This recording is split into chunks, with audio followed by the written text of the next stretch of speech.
Hello, children. How nice of you to come visit us. We have been expecting you. Hello and welcome again to another scary story. This particular story has to do with a sound, a very unusual sound. You see, this particular story takes place in a haunted house. A house just over there. Yes, right over there on that hill. Yes, the hill right by your house. Yes, that is a haunted house. And in that house lives a little boy who is terrified, awful scared of many things, including a sound that he would hear every night, a very unusual sound, yes indeed. You see, as we look upon this house, it's just turning night. The air is cool, nice and breezy, and there is a wooden door at this house, and the handle is made of iron, and it's black. As we reach our hands out to this house, we touch the knob and we can feel the cold on our fingers as we begin to turn the door. And we walk inside. But no one can hear or see us. We are invisible, for we are just visitors in this story. We pass down a dark hall, one step at a time, and we come to a door. Beyond this door, our story will begin. As we walk inside this door, we see a boy huddled under his blankets. Far off in the distance of this dark room, it's so dark, we have no idea how big this room is. So I'll tell you. This room is about 10 feet by 10 feet. It's very dark. In fact, if it wasn't for the window right above the bed, there would be no light at all. None, not a drop. The light is dim from a street light that lay about 50 feet behind the window. And there is a tree, a tall tree, with leaves that stretch all around the house. Small leaves, very small leaves, that seem to blow ever so lightly. And this boy, he's huddled in a bed, a regular bed, a size twin, with a wooden headboard and blue blankets. The boy is also wearing blue. He has blonde hair. We cannot see his eyes, for it is too dark.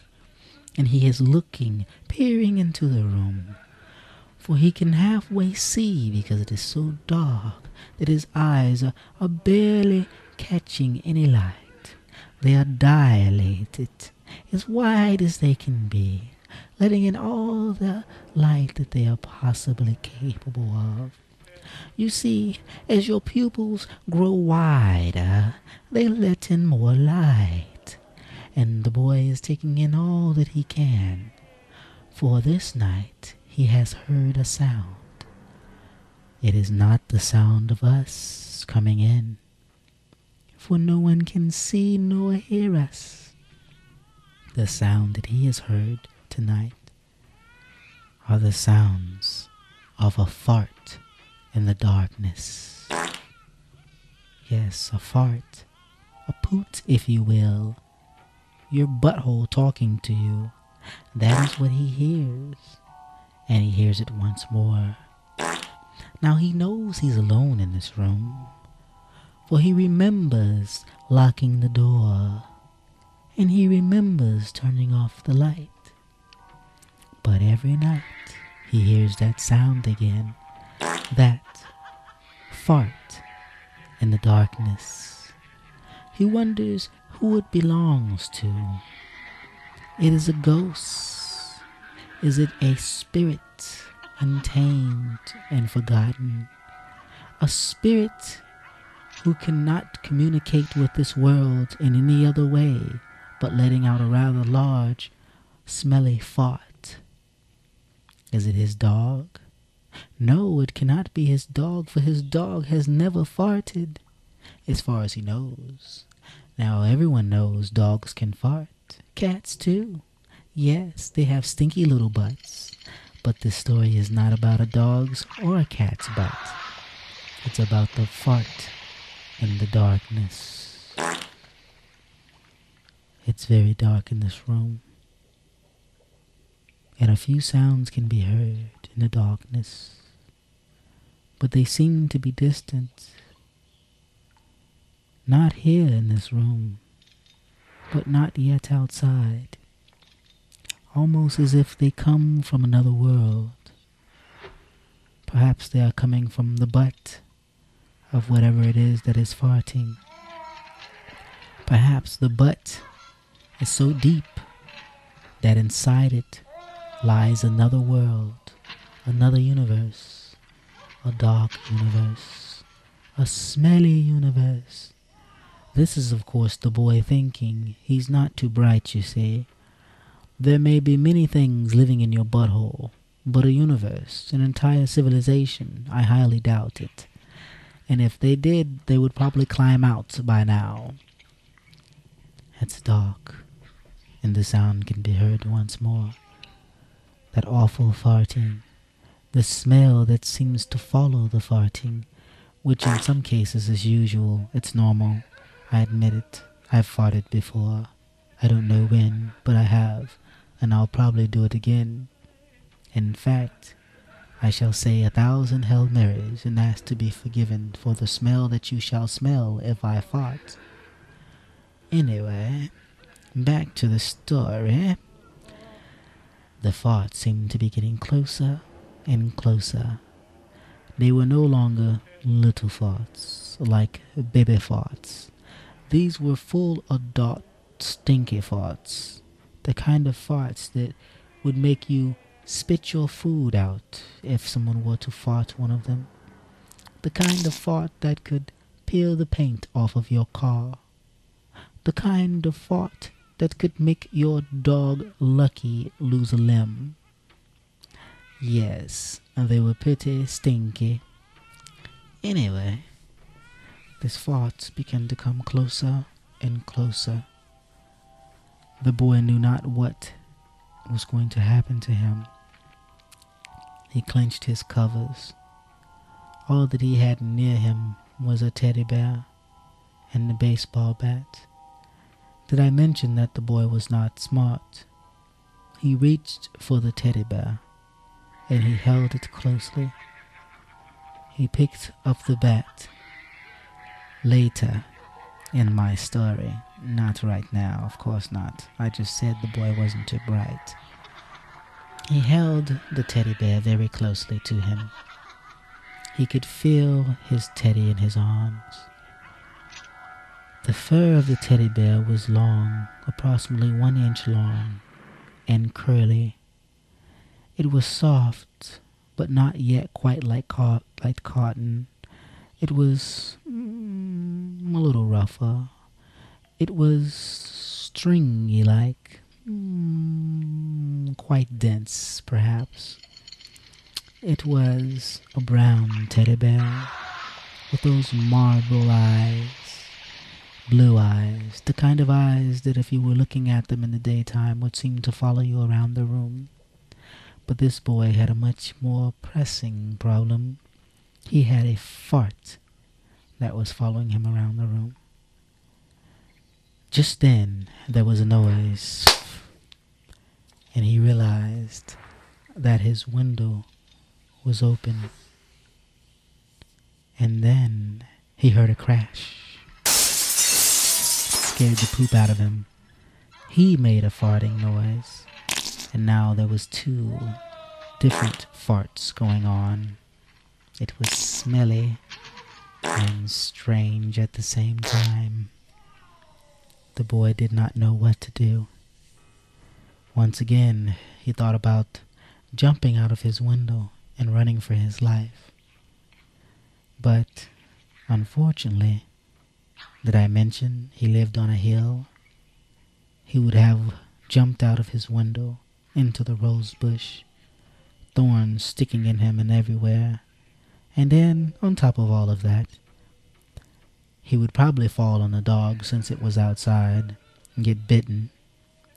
And then, on top of that, he would probably roll over and hit the fence since it was small and sharp. Then, on top of that, he probably would have rode through the thorns that were at the bottom of the rose bush that his dad had cut, that were just laying there on a pile. Then he would fall into some sandspurs and be stuck over and over and over with no one to pick them out, not enough time to even worry about that. And then he would probably roll down the hill out into the street and get hit by a car. Then, on top of that, the sewers are backing up. He would have poop all over him. And back to my story. He did not do that, needless to say. He sat there, scared, wondering what he should do. As he looked around the room, again, peering into the darkness, straining his eyes, wondering what or who lie in the darkness. And then, just as he thought he saw movement, he pulled his legs and his feet closer to his body, almost in the fetal position, scared of what he might hear, scared of what he might see, but even more scared of what he might feel and what he might smell. As the sound he heard once more, the fart in the darkness, and he seemed to hear breathing.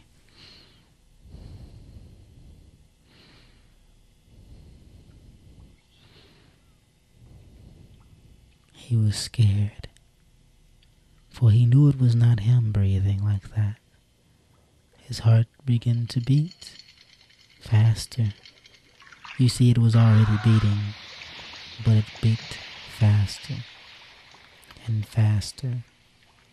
The boy began to shiver just a bit. His mind began to race with all the possibilities. Who, what, where, and why. How did it happen? Why did it happen? How many times would he have to suffer listening to these sounds in the darkness over and over and over? The boy quickly picked up the bat. Of course, this is the time in the story when he picks up the bat, and he holds it in his hand as if he's about to hit a ball over the fence as hard as he could, as far as he could. A home run, if you would.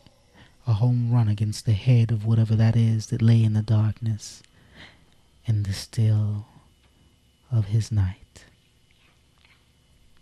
He heard the fart once again. It scared him, and he too farted. They both farted. It was a smelly room. There was a tad bit of wind outside, but not enough to clear the room of the two farts that had just been made. He pulled his bat up as far as he could to the right, because you see he was right-handed, and that's normally how that's done. He used all the strength that he had and he swung the bat at the sound that the fart had came from.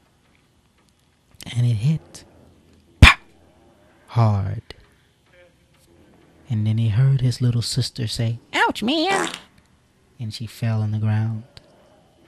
And she farted again, because he had hit her so hard, she pooped herself. And that was pretty much my story. The story of the fart in the darkness.